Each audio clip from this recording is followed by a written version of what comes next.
États-Unis, Japon, Polynésie française, alerte au tsunami dans tout le Pacifique après un gigantesque séisme au large de la Russie. Un séisme de magnitude 8,8 s'est produit cette nuit au large de l'extrême-orient russe et de la péninsule du Kamtchatka. Ce séisme, le plus puissant dans la région en près de 73 ans, a provoqué plusieurs tsunamis successifs dans le nord de l'archipel russe des Kouriles. L'eau a envahi les rues, une partie des 2000 habitants ont été évacués selon le ministère des situations d'urgence. Au Japon, un tsunami de 1,30 m a atteint mercredi un port dans le département de Miyagi, dans le nord du pays, a indiqué l'agence météorologique japonaise JMA.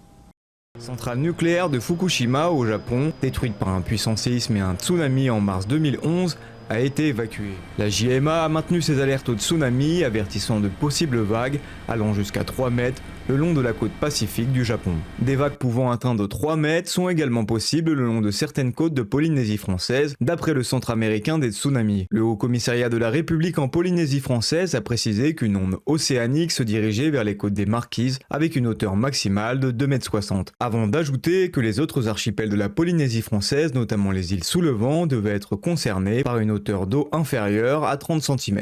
Selon le Centre américain des tsunamis, des vagues de 30 cm à 1 mètre au-dessus du niveau de la mer sont aussi attendues en Nouvelle-Calédonie et à Wallis et Futuna. Sur l'autre rive du Pacifique, le Pérou et le Mexique ont déclaré l'alerte au tsunami sur leur littoral, de même que l'Équateur, qui a fait évacuer les plages et les ports de l'archipel des Galapagos.